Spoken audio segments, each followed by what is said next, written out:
Salut tout le monde, c'est X pour un pack, j'espère que tout le monde va bien. Et aujourd'hui on se retrouve sur Call of Duty Modern Warfare 3. Donc pour la vidéo tant attendue que je vous avais promis de faire. Donc c'est une vidéo où je vais vous faire un tuto. Donc ce tuto c'est comment réaliser un énorme carnage sur Modern Warfare 3. Bien sûr je vous ferai la même vidéo sur Call of Duty Black Ops 2. Je l'ai pas encore fait, enfin j'ai déjà fait des beaux petits carnages sur Black Ops 2, mais j'ai pas encore fait un énorme carnage. Donc voilà, donc je vous ferai ça prochainement dans l'avenir sur Call of Duty Black Ops 2. Donc je vais commencer par Modern Warfare 3. Alors donc tout d'abord c'est à la base cette vidéo c'était une tentative Moab à la MG36 je crois si je me souviens bien, parce que c'est une partie qui date d'il y a très longtemps. Donc comme vous avez vu j'étais au corps dans la Neox, donc dans mon ancienne team, et je jouais avec plein de membres de mon ancienne team. Et donc c'est une vidéo qui date d'un petit bout de temps. Alors donc on est sur la map Ardat en démolition. Et vous allez voir, ben en fait je vais faire une petite série avec les AMG36, vraiment pas du tout grand, je crois 10 kills d'affilée à peu près si je me souviens vraiment bien de la partie. Et après je vais direct switcher sur mon MP7, parce qu'en fait un membre de ma team, de mon ancienne team, m'avait dit oui Arthur vas-y prends une autre arme que ça, laisse tomber ta Moab à la MG36, il y a vraiment pas du grand level en face, surtout que on va vraiment jouer comme on doit jouer en démolition, donc la bonne tactique pour jouer. Donc je vous expliquerai tout ça après. Et donc il m'a dit oui vas-y prends l'arme, essaye de faire une bonne partie, vas-y lâche la MG36. Et je me suis dit donc bah allez je vais prendre l'MP7 alors. Et je vais tester plutôt aller faire une mob à l'MP7. Donc oui, ma Moab à l'MG36 je l'ai pas réussi bien évidemment. Comme après ma série je l'ai lâché directement parce que j'étais tellement désespéré que je me suis dit non je vais plus la recommencer. C'est en plus je vais pendant les... Donc ici vous voyez je temporise vraiment dans cette zone là, donc dans la zone de B. Et je vais rencontrer vraiment mais rarement des gens quoi. En gros, c'est vraiment une très très bonne partie que j'ai fait sur Ardat ici. C'est une de mes meilleures parties sur Modern Warfare 3 avec un énorme score à la fin, vous allez voir. Et si j'aurais pris l'MP7 dès le départ, eh ben, j'aurais pu dépasser un nombre de kills. Je vous dis pas le nombre évidemment, mais j'aurais pu vraiment le dépasser, ça j'en suis sûr et certain. Alors, donc, maintenant la tactique pour jouer en démolition, donc tout le monde le sait, et malheureusement ce que je trouve vraiment dommage, c'est que sur Black Ops 2 on ne fait jamais cette tactique là. Pourquoi? Parce que tout le monde, dès qu'en fait on commence la partie, leur objectif c'est poser la bombe ou désamorcer la bombe.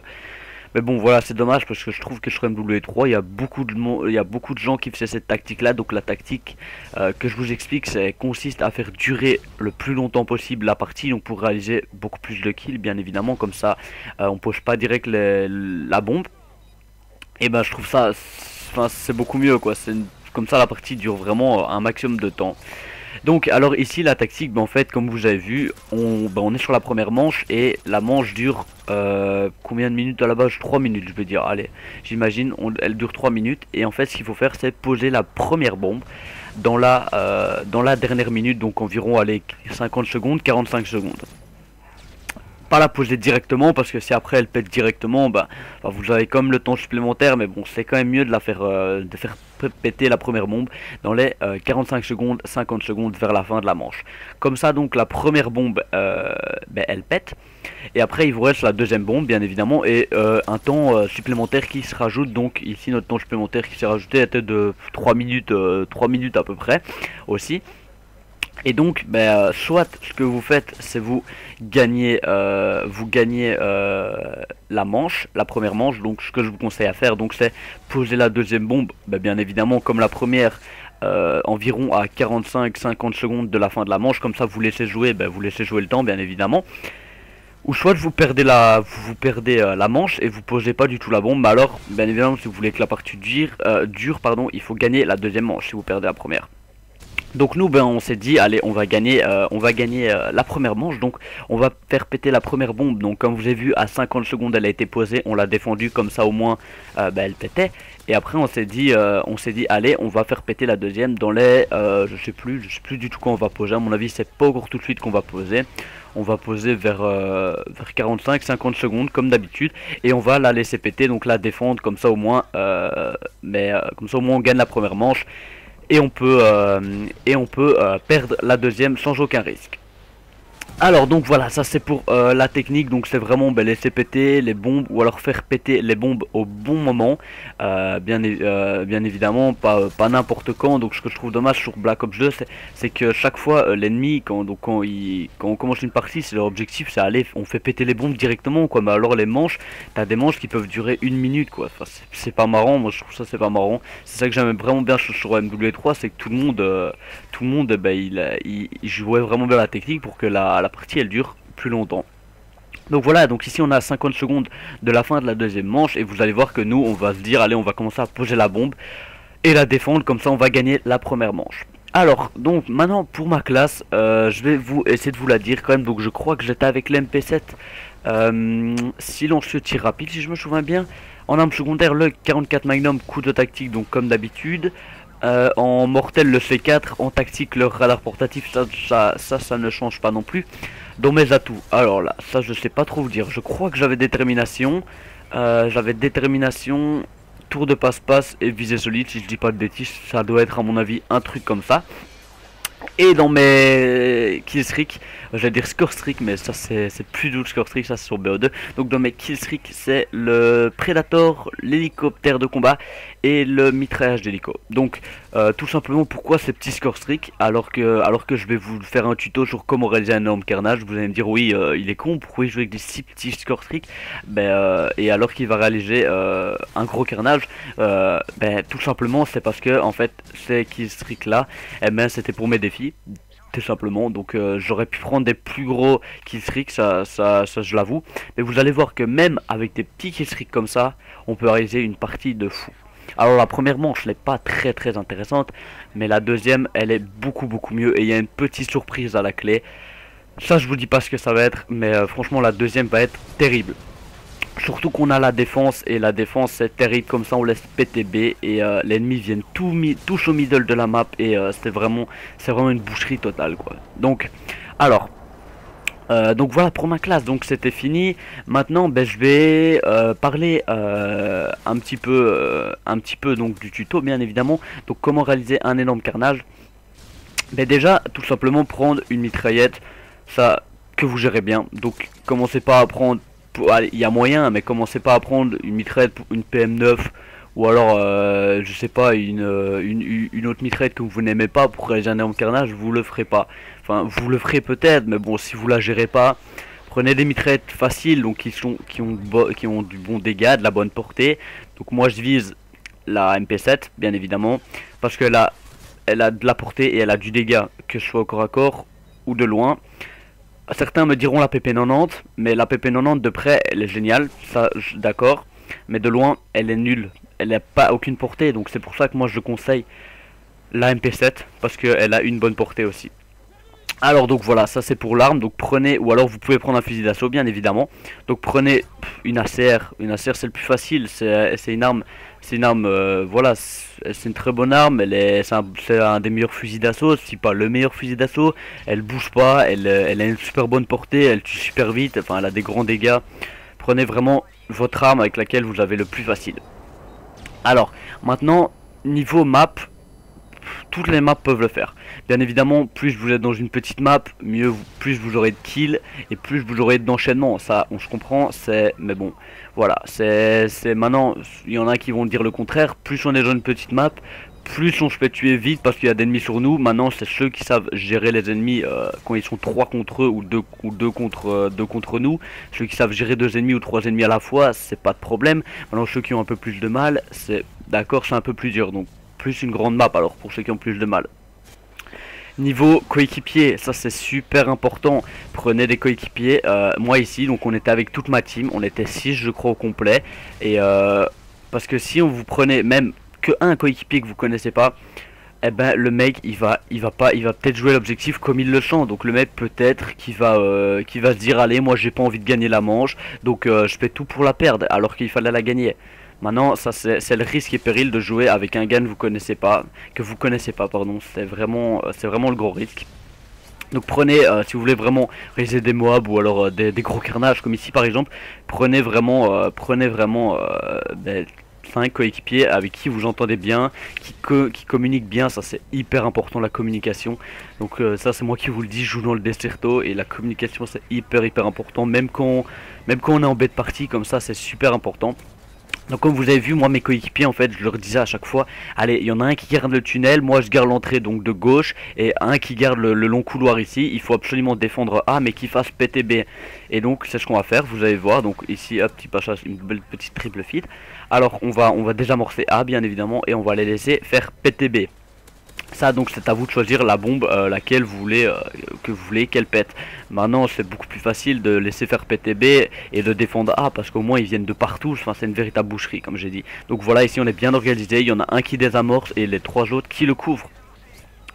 Alors, maintenant, donc, voilà, ça c'est niveau coéquipier, c'est vraiment au niveau leur dire par où se placer, enfin, vraiment qui change pas les spawns, parce que les spawns aussi, il y en a beaucoup qui font jamais attention aux spawns, et en fait, ben, c'est très important. Donc ici, nous, je l'avoue, on fait pas attention aux spawns du tout, on allait n'importe où et tout, mais ça c'est très important, c'est les spawns.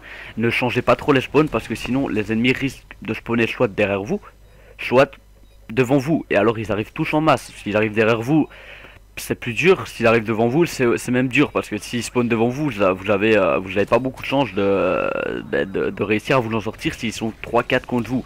Ici, c'est vrai qu'on changeait tout à fait les spawns, mais bon, comme on a laissé péter B,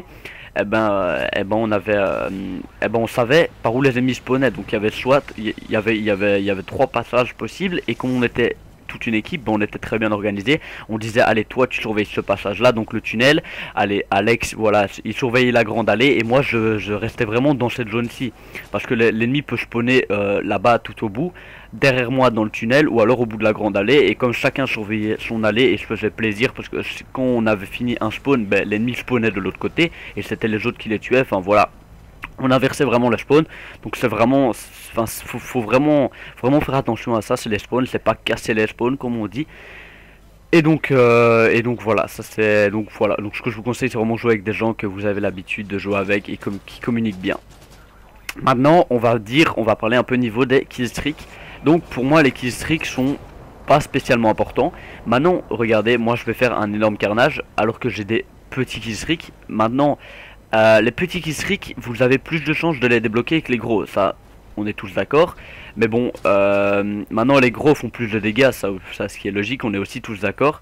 Mais bon, maintenant les gros sont plus difficiles à débloquer, pardon, tandis que les petits, un Predator, si tu mets détermination, c'est 4 kills, je me souviens bien. Donc j'en ai débloqué vraiment, mais souvent des Predators, et vous avez vu, j'ai fait des fois des triples, des doubles. Donc ce qui m'ont dit, regardez ici, je vais encore me faire, je sais pas, une double à mon avis, voilà, une double. Ce qui me permet de débloquer mon Cobra, et le Cobra, ben, on va vraiment que mettre ça, quoi. L'espace aérien était vraiment occupé que par nos hélicos. Voilà, je débloque directement le mitraillage d'hélico. Enfin, c'est vraiment, ça va être vraiment une grosse boucherie. Donc voilà, maintenant, soit je peux vous donner 2 combinaisons possibles. C'est la combinaison des hélicoptères. Donc pour ceux qui veulent les gros killstreaks, donc vous prenez l'hélico d'attaque, le Pevlo et le mitrailleur de spray. Alors là, c'est vraiment une très bonne combinaison, ça je peux vous dire, parce que si vous arrivez à débloquer votre hélico d'attaque, s'il arrive à faire un minimum de 4 kills, à mon avis, ou 3 kills, vous aurez encore 1 ou 2 kills à faire pour avoir votre Pevlo. Et le Pevlo, alors là, c'est une boucherie. C'est vraiment un truc de malade. Il va vous débloquer votre spray directement. Donc ça c'est pour la combinaison. Hélico d'attaque. Donc voilà, ici c'était ma petite surprise, une Moab. Donc je m'y attendais pas du tout, en fait je savais pas du tout combien j'étais, et je débloque ma Moab. Alors maintenant, je peux vous donner une autre combinaison de score streak qui va vraiment vous aider. C'est la combinaison avion plutôt, donc je vais l'appeler avion. Ce serait l'hélico d'attaque si je me trompe pas, l'AC-130 et le mitrailleur d'Osprey. Donc ça aussi c'est pas trop mal, parce que l'AC-130... La saison 30 est plus difficile à avoir, je crois, à détruire que le Pevlo. Enfin, c'est à peu près égal sûrement, mais c'est vraiment pas mal aussi, parce que si vous débloquez votre A630, vous allez aussi vite débloquer votre mitrailleur d'Osprey. Et ça c'est, enfin voilà, c'est deux grosses combinaisons que je peux vous conseiller. Moi maintenant, si je devais vous conseiller, ce serait la première, donc l'hélico, le Pevlo et le mitrailleur d'Osprey, tout simplement parce que comme ça, si vous lancez votre Pevlo, eh ben lui il fait des kills et vous en faites en même temps au sol. Donc lui il fait l'aérien et vous faites le sol. Tandis que si vous lancez votre A630, ben vous devez vous cacher en même temps, donc allez, vous pouvez vous faire tuer très facilement, parce que si vous vous cachez et que l'ennemi vous découvre, bien sûr, il va vous tuer, il va pas hésiter, il va pas rester à côté de vous et faire salut, ça va, non, enfin, il va vous détruire directement. Ben voilà, et vous n'avez pas l'occasion de faire des kills, pardon, à côté de ça. Tandis qu'avec le Pevlo, oui, vous avez l'occasion. Alors, donc ça c'était pour comment réaliser un gros carnage. Donc voilà, maintenant je vous ai un peu tout dit. Donc niveau déplacement, maintenant je peux aussi vous dire. Donc soit si vous êtes un énorme rusher, donc moi je suis d'habitude un rusher, ben vous rushez, vous allez au corps à corps, hein, bien évidemment. Si vous avez une mitraillette et que vous arrivez à jump shotter ou alors à drop shotter, vous allez avoir l'ennemi très facilement. Donc vous allez au corps à corps. Maintenant, si vous n'êtes pas quelqu'un qui rush, qui joue plutôt tactiquement, donc comme moi, hein, ça m'arrive vraiment des fois de jouer tactiquement ou alors des fois de foncer dans le tas comme un malade. Ben, plutôt contourner l'ennemi. Prenez-les par dos. Prenez par dos. Donc je vous conseille, si vous voulez tester une mob ou alors un gros carnage, ne restez jamais à côté de vos coéquipiers. Ça c'est ce que tout le monde va vous conseiller à mon avis. Restez pas à côté de vos coéquipiers parce que sinon l'ennemi il va le diriger là-bas mais bien évidemment il va le diriger vers vos coéquipiers. Et ne restez pas trop aussi près des objectifs, puisque l'ennemi, enfin, il va jouer l'objectif comme vous, donc ne restez pas trop près des objectifs, parce que sinon tous les ennemis vont se ramener là. Alors donc ça voilà, c'était surtout niveau déplacement, donc contournez bien la map, prenez les contours de map, passez pas middle comme un malade. Donc ici voilà, ben, la partie vient de se terminer. Je savais pas que ça allait se terminer aussi vite, j'avais encore pas mal de choses à vous dire. Bon c'est pas grave, je vous dirai ça dans une prochaine vidéo. Donc vous avez vu le score, on fait un 96-12 pour ma part, donc c'est vraiment un très gros carnage. Donc comme j'ai dit, si j'aurais pas joué à la MG36 au départ, j'aurais pu vraiment très facilement débloquer les plus de 100 kills. Ben voilà, j'ai quand même débloqué une mob et un très beau score, donc c'est vraiment un de mes meilleurs scores sur Modern Warfare 3. Donc j'espère que ce petit tuto vous aura plu et que surtout que cette partie vous aura fait plaisir. En attendant, je vous dis à la prochaine. Allez, ciao tout le monde.